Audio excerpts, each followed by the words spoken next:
Amantísimo Padre, te damos gracias una vez más por lo que hemos hecho hasta ahora, por lo que vamos a seguir haciendo. Te pedimos que seas tú dirigiéndonos, que nos lleves a donde tú quieres llevarnos, que prepares nuestras vidas, nuestros corazones para entender tu palabra, para guardarla y obedecerla.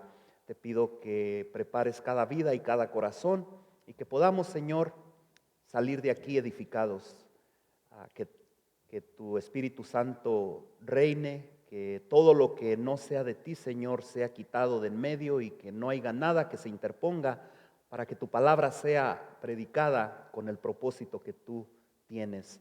Oramos, nos ponemos en tus manos, nos humillamos delante de ti y te pedimos perdón si en alguna manera te hemos fallado, que seas tú con nosotros, que nos ayudes a exponer tu palabra. Es un privilegio para mí el traer tu palabra en este día y te pido perdón, Señor, si en alguna manera te he fallado. Ayúdanos, guíanos, enséñanos en este día, Padre, en esta tarde. Oramos en el nombre de Jesús. Amén. Gracias al hermano Baf por esos amenes, lo extrañamos. Ya hacía tiempo que no lo teníamos con nosotros, pero bienvenido. Entonces, vemos que el título de hoy es El día que Dios corrió. Ese es el subtítulo del tema Matando el Karma, cuarta parte. Nos falta un mensaje más para terminar esta serie y después estaremos entrando en otra serie de mensajes, pero hoy vamos a hablar acerca de el hijo pródigo, el hijo que le pidió la herencia a su padre y se fue de su casa. Todos saben esa historia, todos la conocemos. Pero vamos a hablar un poquito del karma, de lo que significa. Muchos de ustedes no han estado con nosotros en las semanas pasadas. Para aquellas personas que no han estado con nosotros, decimos que el karma es una ley universal, una ley que enseña que las acciones que nosotros practicamos ahora van a afectar nuestra vida en el futuro, ya sea acciones buenas afectarán nuestro futuro para cosas buenas y acciones malas, pues acciones malas vendrán a nuestra vida de acuerdo a esta creencia. Puesto que todos hemos pecado, todos hemos fallado, de acuerdo a esta ley todos mereceríamos ser castigados, recibir condenación, de acuerdo a lo que ellos creen. Pero gracias a lo que hizo Jesús en la cruz del Calvario, nosotros hemos recibido perdón y nosotros ya no entramos en esta ley. Ahora esta ley está en la palabra de Dios, lo hemos dicho en otras ocasiones, está en el libro de Gálatas capítulo 6, verso 7, donde dice que todo lo que el hombre sembrare, eso mismo cosechará. ¿Se acuerdan de esa escritura? Entonces la Biblia habla de esto. No le llamamos el karma, los cristianos, los hijos de Dios, no decimos que es el karma, pero es palabra de Dios. Y esta palabra de Dios también Cristo la vino a romper cuando Él murió por nosotros en la cruz del Calvario. Porque si así fuera, como todos somos pecadores, todos recibiríamos la condenación, el juicio eterno en el lago de fuego, de acuerdo a lo que nos enseña la palabra de Dios. ¿Cuánto le dan gracias a Dios por lo que Cristo hizo por nosotros en la cruz? Amén. Gloria a Dios. El cristiano, en el cristianismo decimos que como Dios sabía que nosotros no éramos capaces de hacer obras buenas y recibir beneficios o acciones nuevas que afectaran nuestras vidas en el futuro, en la actualidad, Él sabía que no lo íbamos a cumplir. Por eso es que Cristo vino a tomar ese lugar y pagar el precio en la cruz del Calvario. Jesús pagó por nuestros pecados, pero no solamente por nuestros pecados, Él pagó para que también nosotros viviéramos bajo la gracia de Dios, en la gracia de Cristo, no bajo la condenación que trae el pecado a nuestras vidas. Muchas veces como creyentes, hablábamos la semana pasada, que no hemos entendido cuánto Dios nos ha amado, que seguimos viviendo en condenación, seguimos viviendo con una culpabilidad por lo que hemos hecho en el pasado. Y el cristiano ya no debe de ser así, ya no debemos de pensar así. Porque si pensamos así, lo que estamos haciendo es le decimos a Cristo, ¿sabes qué? Jesús, lo que tú hiciste en la cruz no tiene validez en mi vida. Eso es lo que hacemos. Si nosotros vivimos en condenación, en culpabilidad, le estamos diciendo, lo que tú hiciste en la cruz no fue suficiente para limpiar mis pecados. Así de que yo tengo que vivir condenado, sufriendo, recibiendo culpabilidad porque me equivoqué, porque fallé en esta área o en la otra. ¿Cuántos de ustedes le han fallado a Dios? Todos. Todos le hemos fallado a Dios. Entonces, ¿quién seríamos justificados por nuestras obras? Nadie. Entonces yo quiero que entendamos bien eso. El mensaje de la semana pasada decía, si nosotros no hemos entendido cuán fue el amor tan grande que Dios tuvo por nosotros, que vino y murió en la cruz y sufrió y padeció por nosotros, no vamos a entender lo que Él nos amó, por eso mismo no le amamos a Él. ¿Se acuerdan? ¿Recuerdan del mensaje pasado? Si tú no le has entregado tu vida a Cristo, si tú no le has dicho, Señor, te necesito en mi vida, perdóname, es porque tú no has entendido cuán grande fue el amor que Él tuvo por ti para venir y morir en la cruz del Calvario por nosotros. Tenemos que entender para poder saber cuán grande es el amor de Dios para nuestras vidas. Tenemos que saber y entender todo lo que Él tuvo que padecer para que nosotros pudiéramos ser salvos, perdonados, limpios. ¿Cuántos le dan gloria a Dios por eso? Gloria a Jesús. Es muy importante saber que no debemos de dejar que nos afecte muchas veces creemos o ponemos nuestra fe, nuestra mirada en las personas, ya sea en nuestros padres, en nuestros líderes, en nuestros pastores, y a veces ellos se equivocan y nosotros cometemos el error de tener la imagen de Dios en estas personas, y no debe de ser así. Dios es único, no podemos comparar los errores de las personas con el amor de Dios, porque el hombre se equivoca, el hombre falla, pero Dios nunca fallará. Amén. Tenemos que enfocarnos en Dios, tenemos que poner la mirada en Él. Y el hombre fallará, lo que decía mi hermana, yo he hablado con ella y le digo, el hombre puede fallar, nos puede lastimar, nos puede herir, pero si quitamos la mirada de Dios, eso nos va a herir por años, por el resto de nuestra vida. Tenemos que entender que el hombre falla, el hombre se equivoca, pero Dios nunca nos fallará. Él dice, yo nunca te dejaré, yo nunca te desampararé.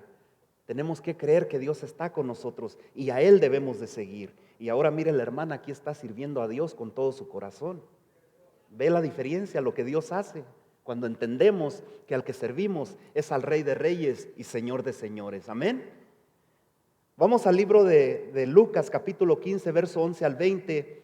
Ya todos saben la historia, dice ahí en el verso 11, también dijo, un hombre tenía 2 hijos y el menor de ellos dijo a su padre, Padre, dame la parte de los bienes que me corresponde, y le repartió los bienes. No muchos días después, juntándolo todo, el hijo menor se fue lejos a una provincia apartada y ahí desperdició sus bienes viviendo. ¿Cómo vivió este hijo? Perdidamente. Muchas veces Dios nos da las bendiciones, Dios nos bendice de diferentes maneras y nosotros ¿qué hacemos con esas bendiciones? Las derrochamos, no las aprovechamos. Vivimos perdidamente, aun cuando somos hijos de Dios, esas bendiciones que Él nos da, no aprovechamos, no sabemos apreciar lo que Dios ha hecho por nosotros y lo que Él nos ha dado. En el verso 14 sigue diciendo, y cuando todo lo hubo malgastado, vino una gran hambre en aquella provincia y comenzó a faltarle. Este joven empezó a sentir lo duro, empezó a sentir escasez porque ya no tenía dinero y aparte había una gran escasez, una gran hambre en el área donde él estaba. Y fue, dice en el verso 15, y se arrimó a uno de los ciudadanos de aquella tierra, el cual le envió a su hacienda para que apacentase cerdos. Mire lo que llegó a hacer este joven, por querer huir de la familia, por querer gastar su dinero, su herencia. Él fue y cayó en un lugar donde tuvo que humillarse y tener que lidiar con cerdos, limpiarles la popó que ellos hacían y darles de comer. Y eso, yo no sé si usted sabe la tradición de los judíos, ellos no comen carne de puerco, ellos tienen sus creencias, y trabajar en un área así donde ellos pueden lidiar con los animales, especialmente los cerdos, que los consideran como inmundos, pues era una humillación para él. Pero esto tuvo que hacer el joven, dice, y fue así, y se arrimó a uno de los ciudadanos de aquella tierra, el cual le envió a su hacienda para que apacentase cerdos, y deseaba llenar su vientre de las algarrobas que comían los cerdos, pero nadie le daba. Y volviendo en sí dijo: ¿cuántos jornaleros en la casa de mi padre tienen abundancia de pan?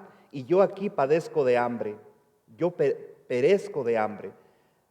Me levantaré e iré a mi padre y le diré: Padre, he pecado contra el cielo y contra ti. Ya no soy digno de ser llamado tu hijo. Hazme como uno de tus jornaleros. Y levantándose vino a su padre, y cuando aún estaba lejos lo vio su padre, y fue movido a misericordia, y corrió y se echó sobre su cuello y le besó. Aquí esta parábola nos ilustra el padre de este joven que fue y desperdició su dinero, representa a Dios mismo.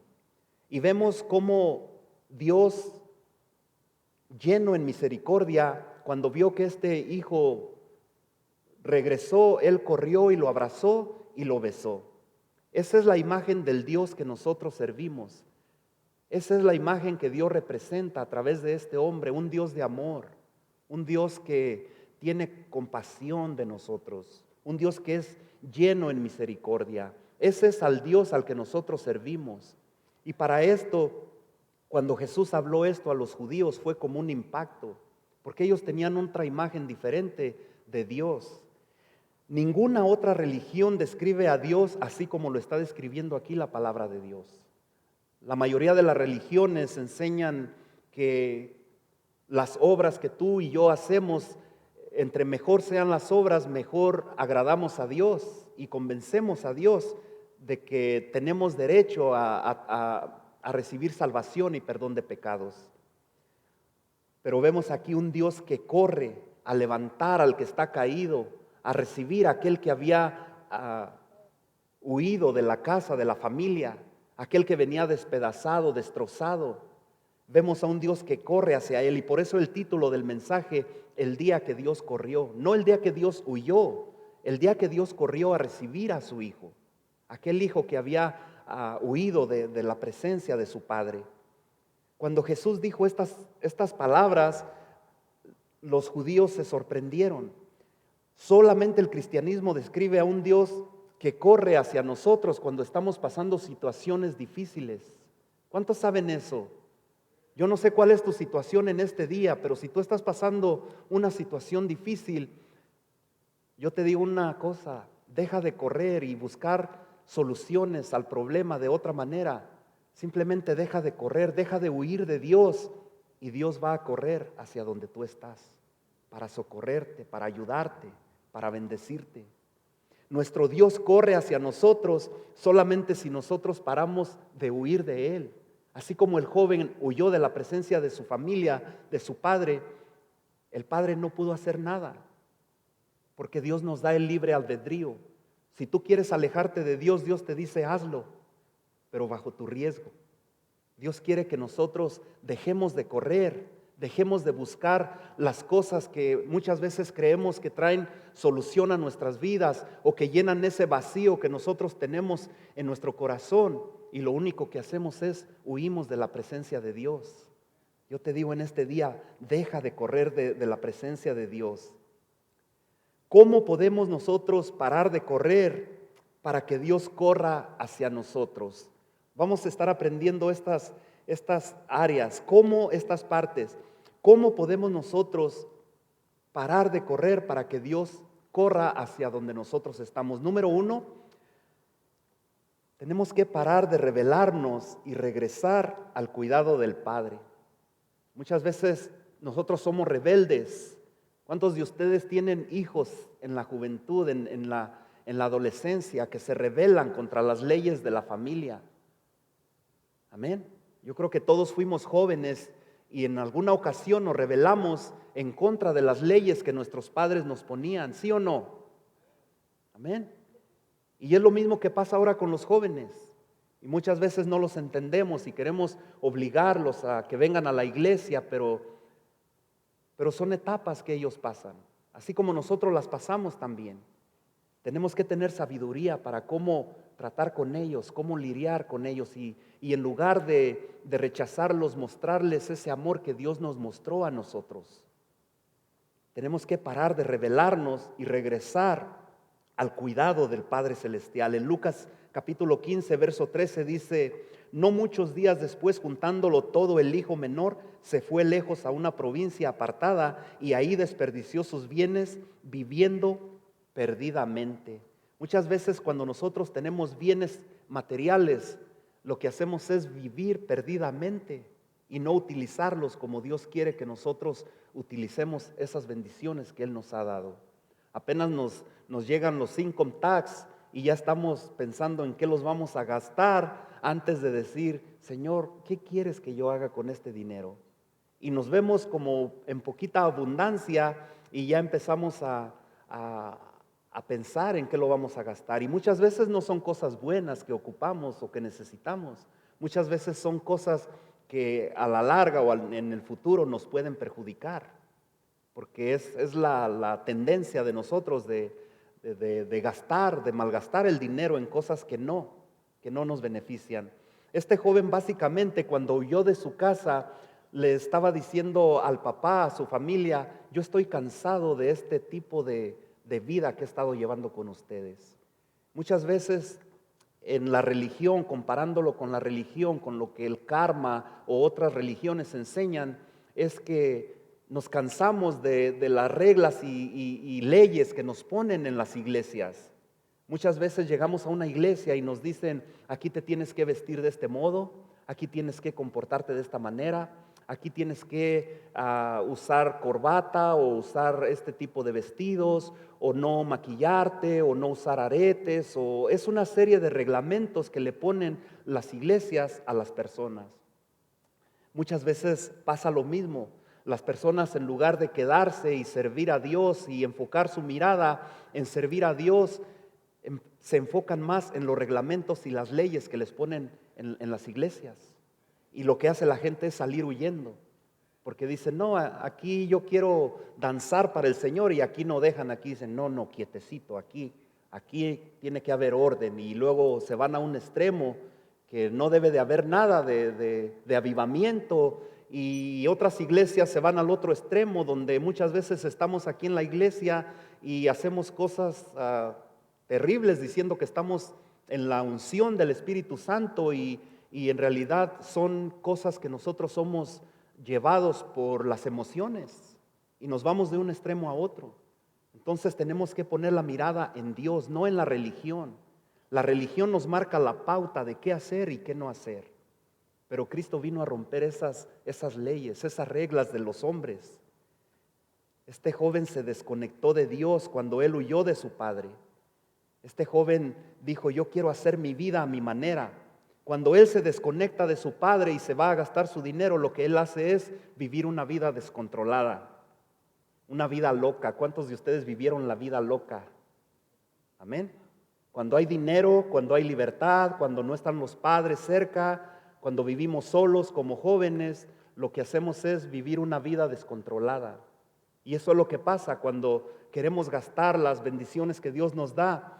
Gastándolas desordenadamente, nuestra vida también se descontrola. Entonces vemos que el joven se desconecta de su padre y su vida empieza a descontrolarse. Cuando nosotros nos desconectamos y nos rebelamos en contra de Dios, vivimos unas vidas miserables, ¿sí o no?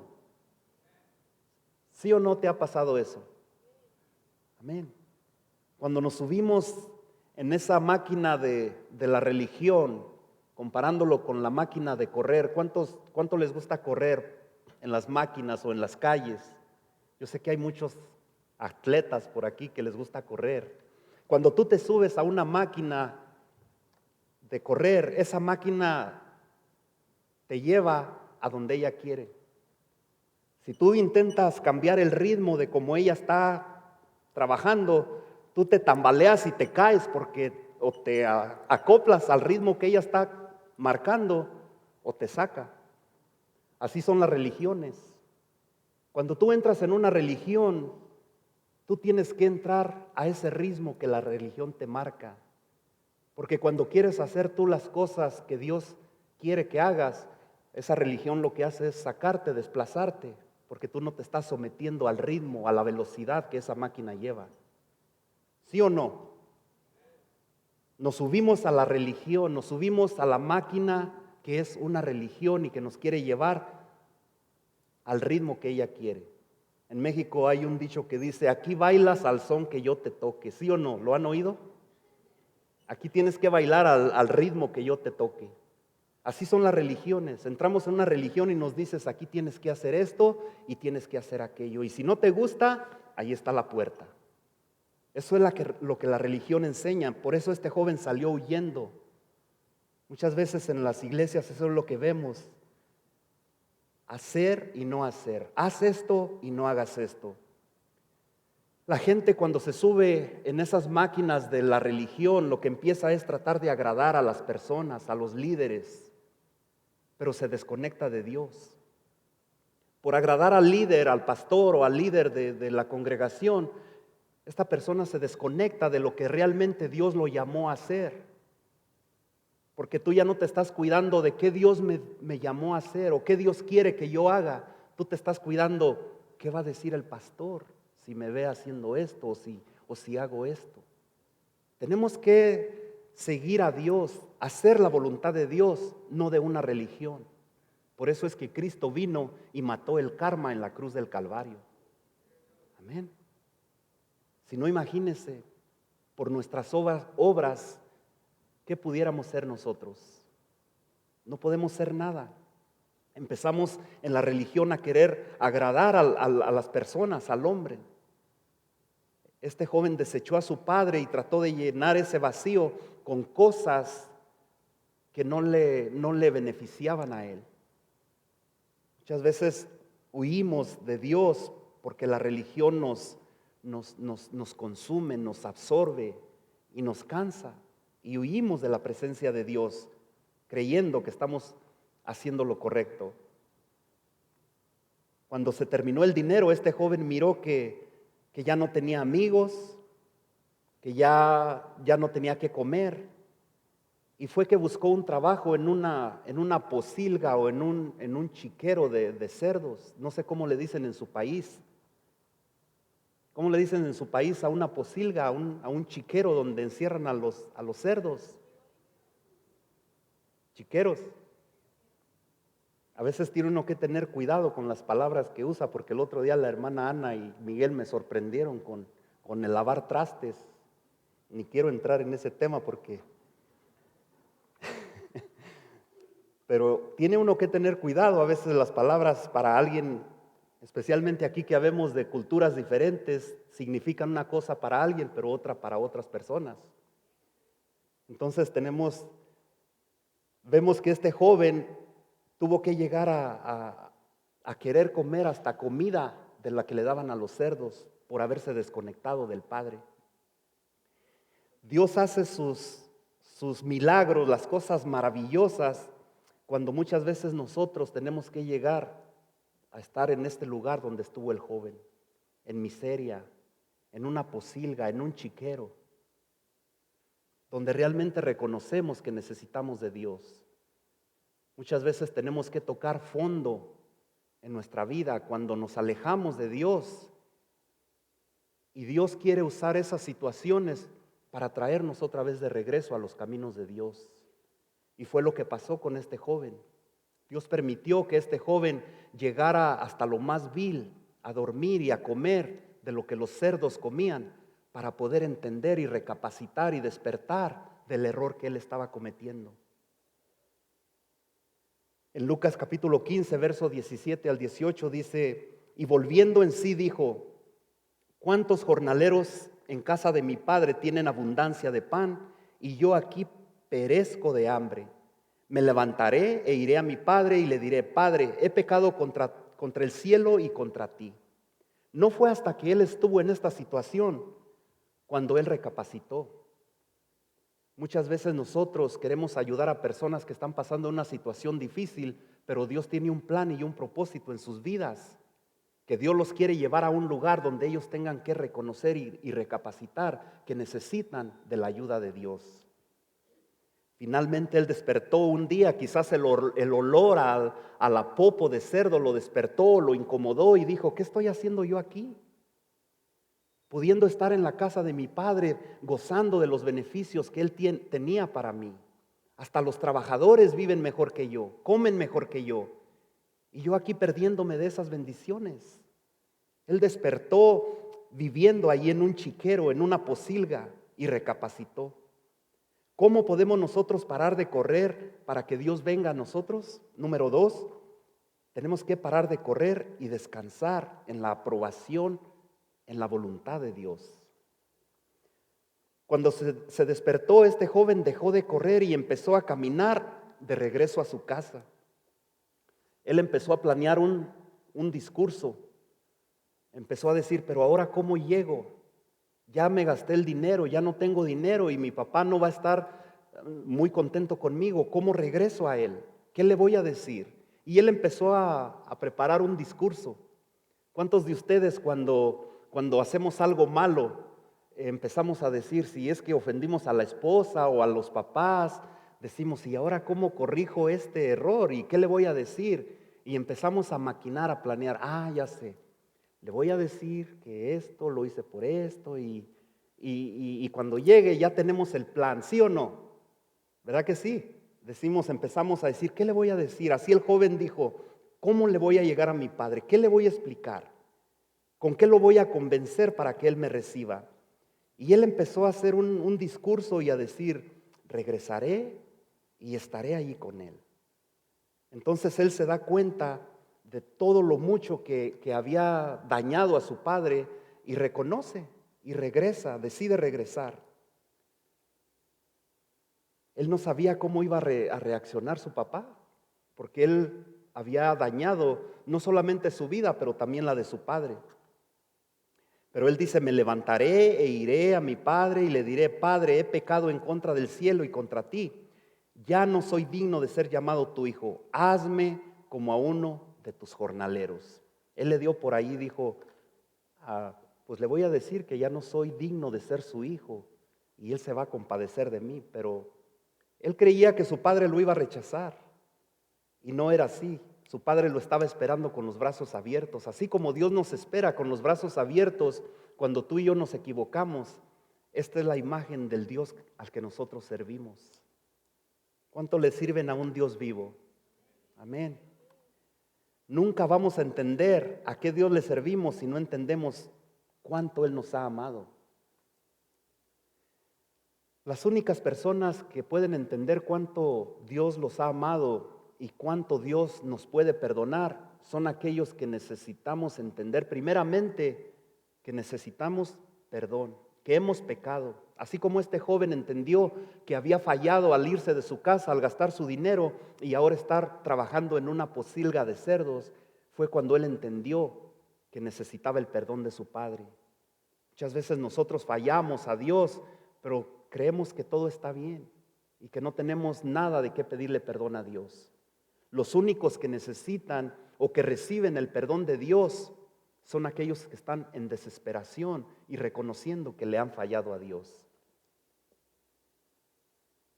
Este joven no tenía idea de cuál sería la reacción de su padre. En Lucas capítulo 15, 20 dice, y levantándose vino a su padre y cuando aún estaba lejos, lo vio su padre y fue movido a misericordia y corrió y se echó sobre su cuello y le besó. El joven no esperaba esta reacción de su padre. El joven quizás esperaba que el padre al llegar ahí lo iba a rechazar y lo iba a correr y le iba a reclamar, ¿por qué te gastaste el dinero? Pero él se sorprendió. Él llevaba un discurso preparado para convencer al papá, pero no tuvo que convencerlo de nada. El papá estaba deseoso, gustoso, porque su hijo había regresado. Cuando el hijo salió de su casa, él estaba corriendo para alejarse de su padre y lleno de orgullo y de soberbia. Ahora que él regresó, él estaba quebrantado y humillado. Y es de la manera que Dios quiere que nosotros vengamos a Él, que reconozcamos y que nos humillemos delante de Él y que le digamos, Padre, he pecado contra ti, perdóname. Y Él está allí para perdonarnos. Él está allí para recibirnos con los brazos abiertos. Si tú paras de correr, Dios correrá hacia ti. Pero es muy importante esto. Aún como cristianos, no importa lo que hagamos, lo que hayamos hecho o los errores que hayamos cometido. Yo no sé cuál es tu error, en qué le has fallado a Dios. Pero cualquiera que sea tu situación, no dejes que eso te impida de venir a la presencia de Dios y decirle: Señor, te necesito, perdóname, te he fallado. Y Él está ahí para recibirnos, para correr hacia nosotros. Él te está esperando con los brazos abiertos. ¿Cómo podemos parar de correr para que Dios corra hacia nosotros? Número 3, para de resistirte y gózate en las bendiciones del Padre. Tenemos que parar de poner resistencia a que Dios venga a mostrarnos su amor. Tenemos que abrir nuestro corazón y decirle: Señor, sí fallé, pero quiero que me perdones. Reconozco que he fallado. Y el Padre, el Creador del universo, Él correrá a nosotros, nos recibirá con los brazos abiertos y como al Hijo pródigo nos abrazará, nos levantará y nos besará. Ese es el Padre al que nosotros servimos. Si tú no le das gloria a Dios por eso, yo no sé qué imagen tienes del Dios que tú le sirves. Amén. Lucas 15:21 dice: y el hijo le dijo: Padre, he pecado contra el cielo y contra ti, y ya no soy digno de ser llamado tu hijo. Pero el padre le da el parón así de repente, lo para y le calla la boca y le dice: lo único que le importaba al padre era que su hijo estaba de regreso en casa. Y en Lucas 15:22 y 24 dice: Padre dijo a sus siervos: sacad el mejor vestido y vestidle y poner un anillo en su mano y calzado en sus pies. Mira cuál fue la reacción de su padre. Dice: traed el becerro gordo y matadlo y comamos y hagamos fiesta. Porque mi hijo era muerto y ha revivido. Se había perdido y es hallado. Y comenzaron a regocijarse.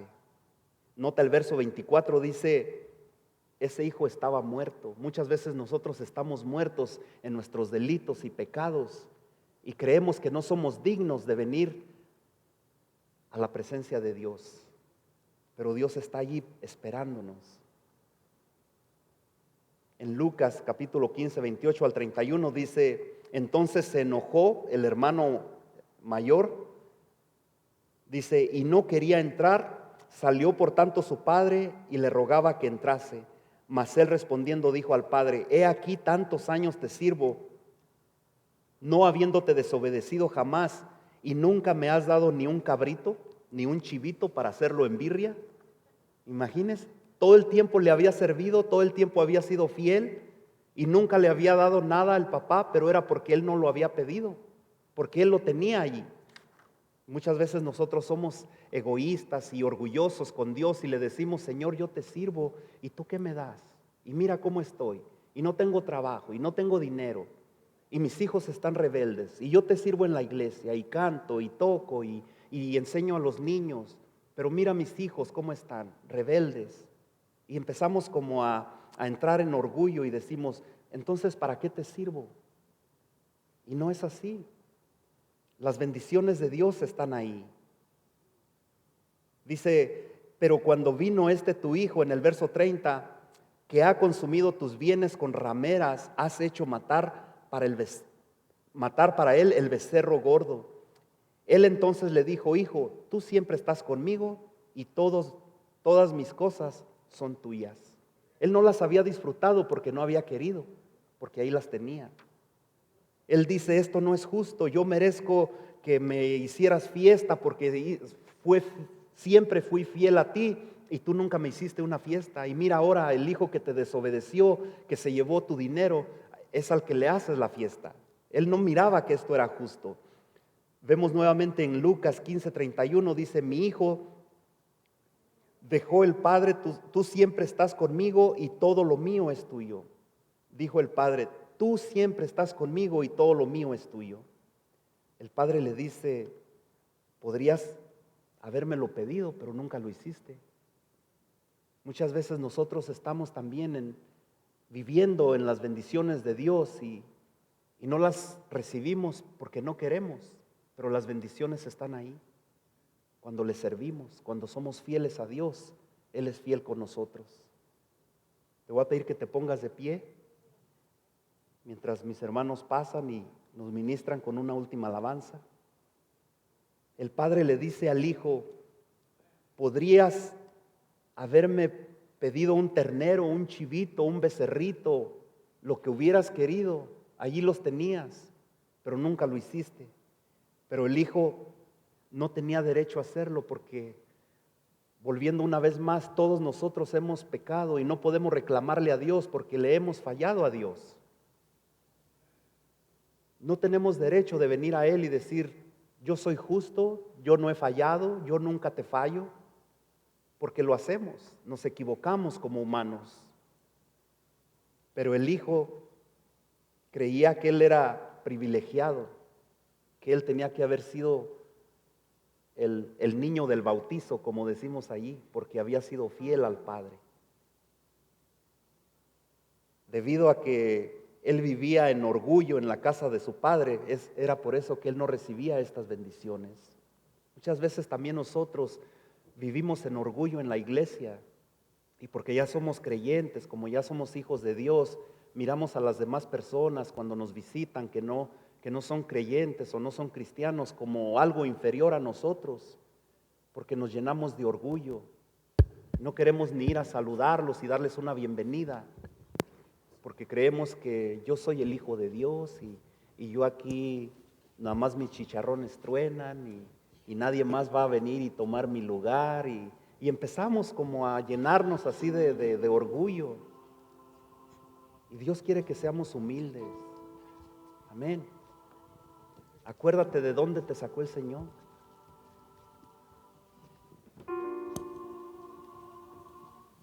Los cristianos, los creyentes, nunca debemos de pensar que somos superiores a los demás.